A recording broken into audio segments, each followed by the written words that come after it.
Olá, amigo ou amiga. É bom estar contigo uma vez mais, trazendo um estudo desta série que nos mostra um Deus que nos quer trazer luz e que nos dá paz nos dias atuais. Como nós dissemos no início do estudo anterior, esta é uma das profecias mais espetaculares e exatas que encontramos na Palavra de Deus. Ela distribui-se por milhares de anos.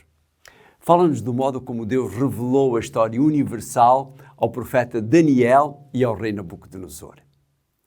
Dada a sua dimensão, nós dividimos-la em duas partes. Na primeira parte, nós vimos o sonho que o rei teve, e nesta segunda parte nós iremos ver a interpretação dada pelo profeta, ou seja, dada por Deus ao profeta, e o profeta dá ao rei e a sua comprovação histórica. Eu oro a Deus para que possas apreciar este estudo e que ele te impressione tanto quanto me impressionou e me impressiona ainda hoje. Resumindo o que vimos no estudo anterior, e como podes ver na imagem, o rei sonhou com uma estátua feita de diversos metais. Essa estátua tinha a cabeça de ouro, o peito e os braços eram de prata, o ventre e as coxas eram de cobre, as pernas eram de ferro e os pés eram uma mistura de ferro e barro. No fim, essa estátua é destruída por uma pedra que embate contra os seus pés, desfazendo-a completamente. O que significa esta sucessão de metais distribuídos pelo corpo da estátua? Esta foi uma das perguntas que nós colocámos no final do estudo anterior. O que significam os pés que são feitos de uma mistura de ferro e barro?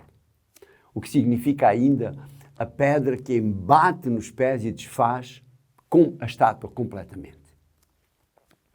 É isto que nós iremos ver de seguida, e tal como diz Daniel no verso 36, do último verso que nós vimos do capítulo 2.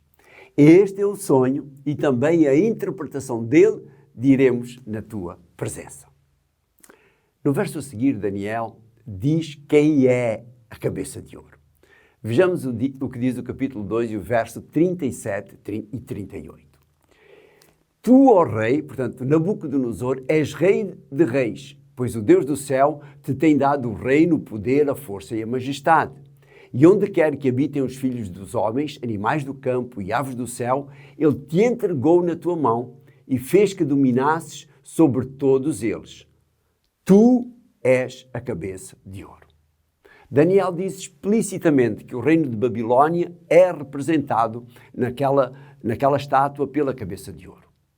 Babilónia é historicamente considerado o primeiro grande império mundial, dominando uma grande parte do Médio Oriente entre o ano 605 e 538 a.C. A sua riqueza era fabulosa, sendo a cidade de Babilónia, com os seus jardins suspensos, considerada uma das 7 maravilhas da antiguidade. De acordo com o historiador Heródoto, que viveu lá cerca de 90 anos após a queda de Babilónia, diz que havia ouro por toda a parte. Templos, estátuas, vestes, as vestes dos sacerdotes, o trono, altares, tudo de ouro. Vejamos agora o que acontece a seguir, conforme a primeira parte do verso 39. E depois de ti se levantará outro reino inferior ao teu. Ou seja, conforme vimos, a estátua tinha o peito e os braços de prata. A prata, embora valiosa, é menos valiosa do que o ouro. Então o que é que acontece a seguir? No ano 538, a cidade de Babilónia foi invadida pelos exércitos da Medo-Pérsia e a chamada coligação Medo-Persa, comandada por Ciro. Desviando o curso do rio Eufrates, que atravessava a cidade, o exército Medo-Persa entrou na cidade pelo leito seco do rio, enquanto o rei, neste caso o neto de Nabucodonosor, e os seus oficiais estavam num grande banquete, pois consideravam a cidade inexpugnável. O domínio Medo-Persa durou entre o ano 538 e o ano 331 a.C. O reino seguinte está ainda descrito no verso 39. Na segunda parte do verso 39 diz: e o terceiro reino de metal, o qual terá domínio sobre toda a terra. Este terceiro reino é representado pelo ventre e pelas coxas de cobre. O cobre é um metal ainda com valor inferior à prata e muito menos em relação ao ouro. No ano 331, na Batalha de Arbela, os exércitos de Alexandre o Grande derrotaram Dario III da Medo-Pérsia, colocando assim fim a este império. Alexandre foi um conquistador formidável. Ele conseguiu, num curto espaço de tempo, alargar os seus domínios até à Índia, milhares e milhares de quilómetros. No entanto, ele morre com 33 anos de idade e os seus sucessores acabaram por dividir o seu império entre si, enfraquecendo-o muito.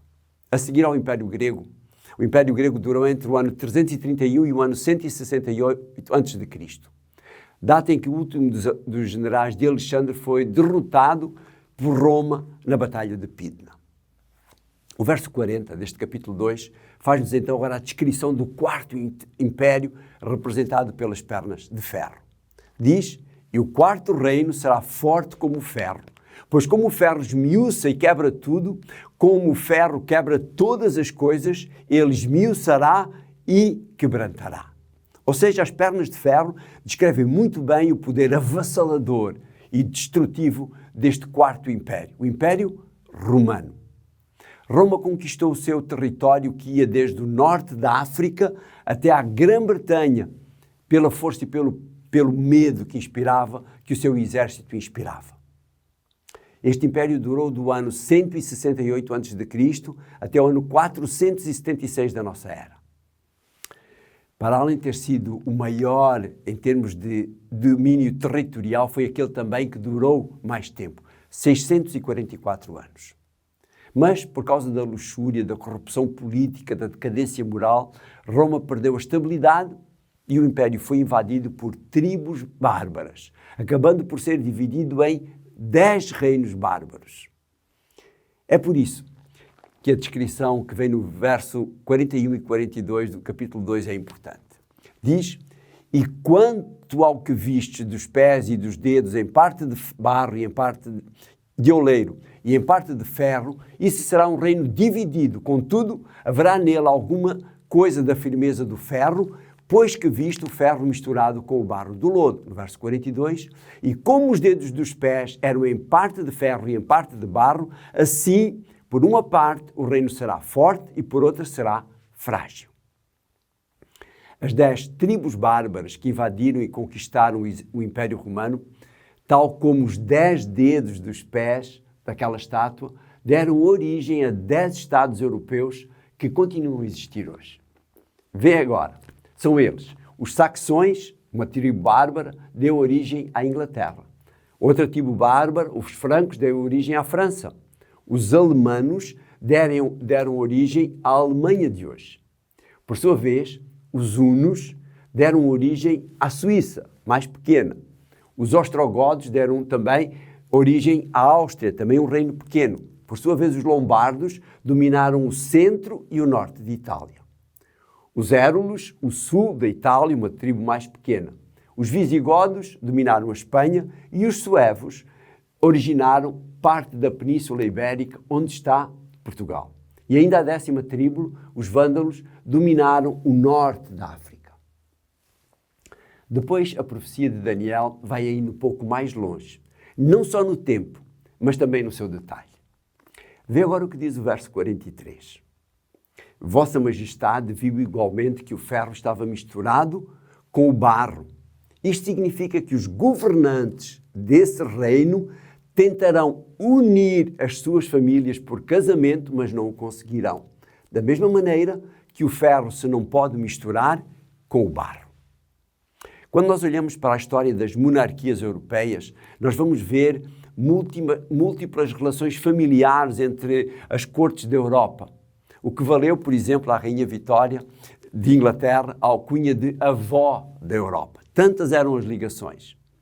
Outros tentaram fazer isso através de conquistas militares, como, por exemplo, Justiniano, no século VI, Carlos Magno, no século IX, Carlos V, no século XVI, Napoleão, no século XVIII e XIX, e ainda, já no século XX, Guilherme II, da Alemanha, e Hitler, que todos nós conhecemos. Além destas, e mais recentemente, temos a tentativa da União Europeia de unir os países. Mas todos sabemos o que aconteceu com a Inglaterra e com o Brexit. Os problemas que estão causados hoje em dia pelos vetos da Hungria. A profecia é bastante clara. Vamos voltar a ver o que ela diz no verso 43.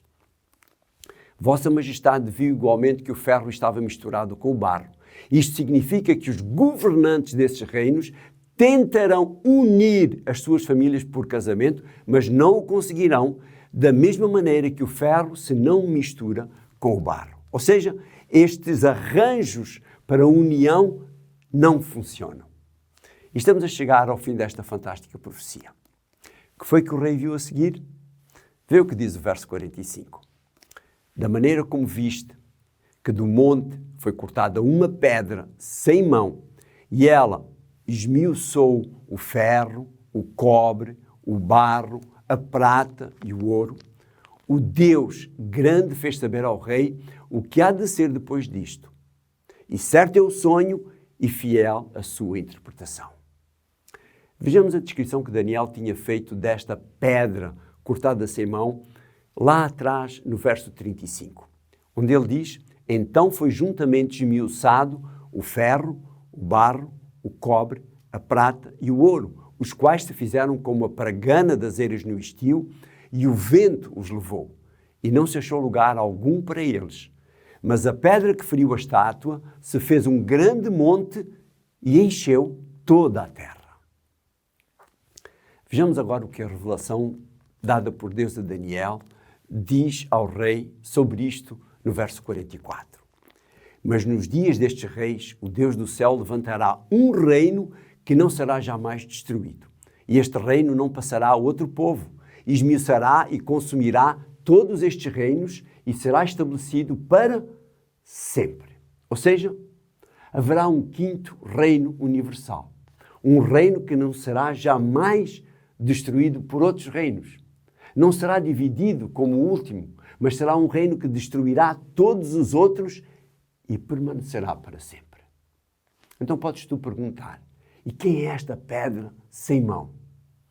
Mais uma vez a Bíblia, a própria Bíblia, nos dá a resposta. No Novo Testamento, na primeira carta de Pedro, no capítulo 2 e no verso 3, a resposta está lá. Vê o que diz. Se é que já provaste que o Senhor é benigno. E agora no verso 4. E chegando-vos para ele, pedra viva, reprovada, na verdade pelos homens, mas para com Deus, eleita e preciosa. Paulo reforça esta definição no capítulo 10 e no verso 4 da primeira carta que escreve aos Coríntios, onde ele diz: e beberam todos de uma mesma bebida espiritual, porque bebiam, repare, porque bebiam da pedra espiritual que os seguia, e a pedra era Cristo. Sim, prezado amigo, prezada amiga, ele, Jesus, é a pedra. Esta pedra cortada sem mão que destrói todos os reinos terrestres simboliza a segunda vinda de Jesus a esta terra. A história confirma o cumprimento exato desta profecia.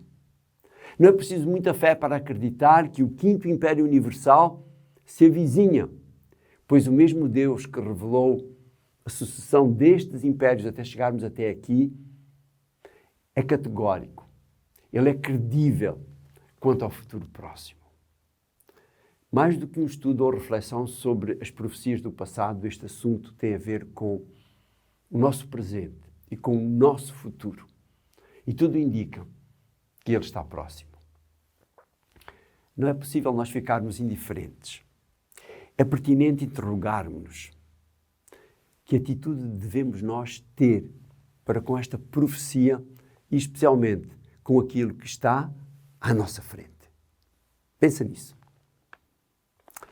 Como temos dito, se quiseres receber uma cópia deste estudo ou desta série de estudos completa, 22 estudos, envia-nos um e-mail para o nosso endereço de e-mail que aparece aí em rodapé e com todo o gosto nós atenderemos ao teu pedido. Um abraço e até ao próximo estudo.